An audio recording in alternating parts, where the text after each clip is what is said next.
We're here to make a new type of news. New insights, new styles, and new topics every day. We are News Generation. Making news just for you. It's March 29th here in Seoul. I'm Danggeun, and this is News Generation, where we make the news at Arirang's very own open studio. Every morning, we'll discuss the top issues and latest current affairs affecting people in their 20s and 30s.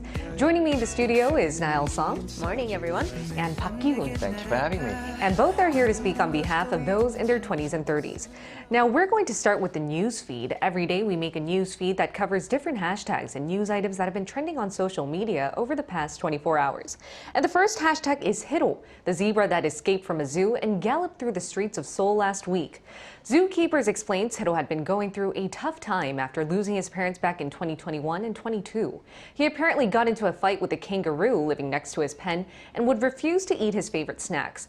After hearing his heartbreaking story, many people parodied Hiro by dressing up as a zebra. Some even used AI to create images of Hiro successfully escaping from the zoo. In just a day, the number of AI images of Hiro made on one website exceeded 1,200. And the second hashtag is mask sales. Sales of face masks have jumped last week, even when the mask mandate for public transport ended. Sales of face masks at Tmall, a leading e-commerce platform, jumped by 20% last week. And industry insiders explained consumers seem to still prefer wearing masks because of these three reasons. 1, in fear of getting reinfected with COVID-19. 2, simply out of habit. And 3, because of severe fine dust. And the third hashtag is fake ID. The Ministry of the Interior and Safety has developed a clever way to detect fake IDs. And this is to help business owners that had to suspend or close operations after mistakenly selling alcohol or cigarettes to minors with fake IDs.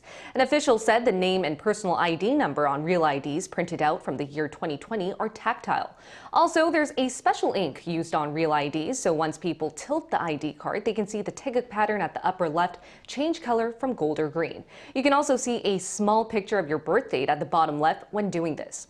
Now, why don't we expand our news feed here to the studio? So Ki-hoon, what do you think about the government's efforts to better detect fake IDs? Well, thumbs up to the government for finally taking action on this ongoing issue. You know, I had a few friends back in Sydney who used fake IDs to get their hands on alcohol and cigarettes, but they did end up getting caught and paying a hefty fine. And to all the minors out there, you know, I do understand your curiosity of wanting to drink and, you know, kind of smoke before the legal age. But let me tell you this, you have plenty of time when you become an adult. You really do. You will have plenty of time because, you know, we all know, yeah. So, but yeah, when you said, IDs only printed from 2020 were detectable. So I was thinking, what about IDs that were printed before January 2020? How do we detect these kind of IDs? And that's a really good question, Ki-hoon. And the Ministry of Interior and Safety said businesses should call 1382 or visit www.gov.kr to tell whether an ID card is real or fake. While a lot of netizens welcomed officials letting business owners know how to detect fake ID cards, many questioned whether they should be penalized for, you know, mistakenly serving minors. And what are your thoughts on this now? You know, as Kyun mentioned, kudos for taking the step to, I guess, protect minors from their curiosity and themselves. But that question is kind of tricky because there's no formal guideline of judging people's heart and intent. And unfortunately, there are people out there who, you know, they just perceive it as more business and more money. So unless you can kind of tell which ones are genuine and which ones are not honest mistakes, then I don't know. It's a tricky topic. But in an ideal world, yes, we would not have to penalize for such mistakes. Right, be more responsible with the choices you make. And here in Korea, if you forge or fabricate official documents like your ID card, you can face up to 10 years in jail. And do remember, one mistake could lead business owners having to shut down completely after mistakenly serving you for your mistake. Now, that was our news feed for this Wednesday, and let's now head into our main discussion. Today, we'll be talking about a growing market thanks to consumers in their 20s and 30s in Korea. It's an online secondhand market. Are you danggeun? This phrase may come handy when buying secondhand products in Korea. That's because it's the lingo used by Danggeun Market users when they meet in person to seal the deal. Danggeun Market is similar to eBay or Gumtree. It's the country's largest online flea market platform and was launched in 2015. It allows people to sell secondhand items within a 6-kilometer radius. And the main drivers of that growth are people in their 20s and 30s. In 2021, an insurance management agency, Goodrich, did a study on 1,000 people in this age group. It found that 83% said they've tried buying or selling secondhand items. 3 out of 10 of them said they've done it at least 6 times. Department stores have been catching on to the new gen's consumption patterns. That's why from last year, more and more have been opening up secondhand pop-up stores. Today, News Gen looks at 3 questions. 1. Why are millennials, Gen Z, and Korea into buying secondhand products? 2. What are the most popular products sold or bought at these secondhand items markets? 3. How is the secondhand market in Korea different from abroad? The secondhand market was one of the few industries that flourished despite the pandemic. As a matter of fact, 중고나라, the forefather of Korea's online secondhand goods exchange platforms, hit a milestone of $4.4 billion in 2020, which was also the peak of the pandemic. So first, here in the studio, I would like to ask whether our panelists have also tried buying or selling secondhand items, starting with Niall. Yes, I absolutely love the secondhand market. I've gotten cameras, clothes, shoes, cat items, furniture. Wow. And yeah, I love the secondhand market. And during the pandemic, I made hundreds of dollars selling things Really? that, Wow. I was just bored sitting around. I'm like, I could sell that, and just sold a bunch of things. My husband is also very into the secondhand market because he sells his games that when he's done playing, he would sell it and then buy secondhand new ones on the market. Wow, and what about you, Ki-hoon? Did you ever try this? Me? I just checked my danggeun sales history and I sold 3 items in total. Wait, only 3? Only 3. So Okay. I'm not a danggeun person in general. Okay. I sold a mouse, a Bible, and a cake gift voucher. Hold on. Bible, okay. You Because- sold a Bible on the Look, second. Well, I'm not Christian to start off with, and I got it as a gift, so I thought, I might as well just sell it at a very cheap price for someone who actually needs a proper Bible. Yeah. Like a brand new Bible. So I did Okay. something good, right? Oh, I think yeah. I did. You're Yes. saving somebody else's soul through the secondhand market. Anyway, yeah, with secondhand clothing, I don't really buy secondhand clothes. But I used to in my 20s when I couldn't really afford brand new ones.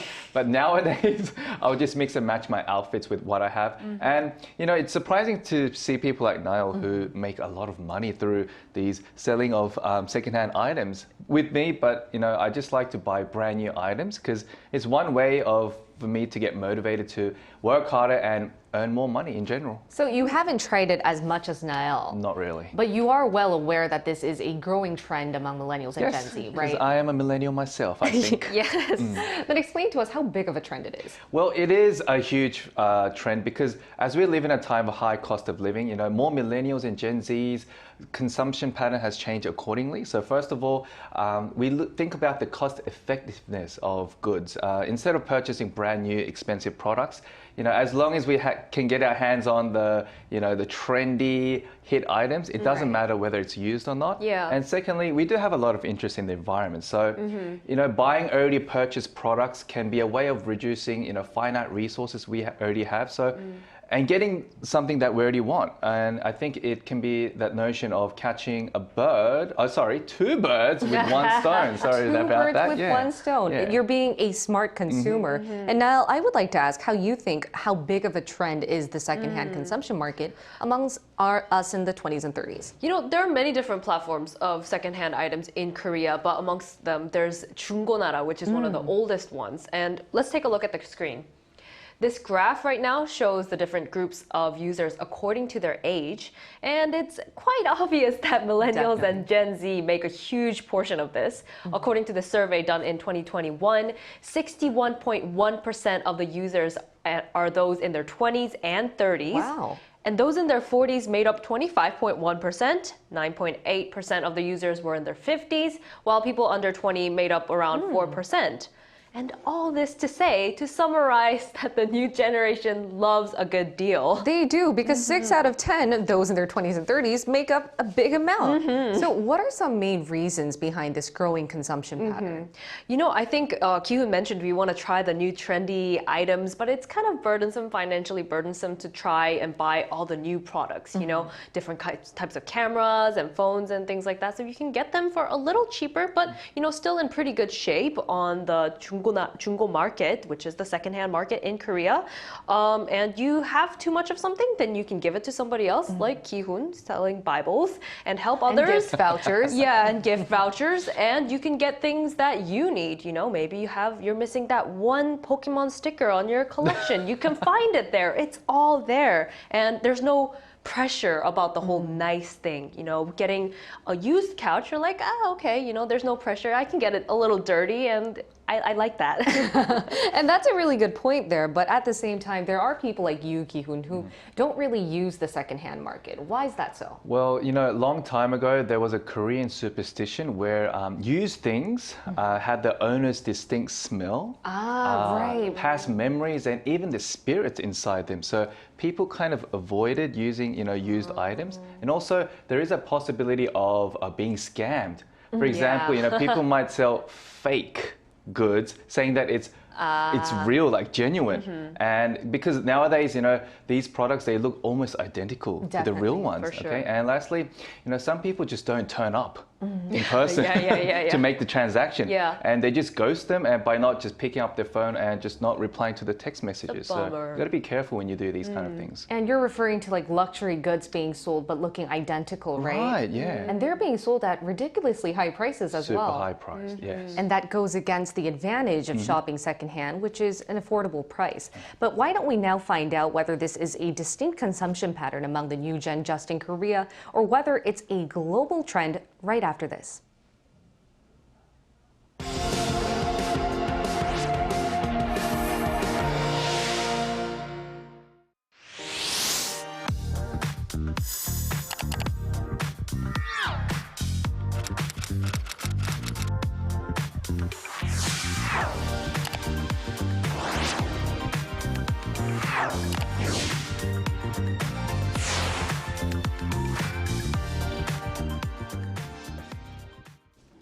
To find out whether secondhand consumption is just a unique trend among millennials and Gen Z in Korea, we've prepared an interview with a global millennial. It's Lee Roddy, originally from the United States, who's living in Seoul at the moment. And this is the second time we've had you on our show, Lee. Great to have you again. Good morning. Thank you for having me.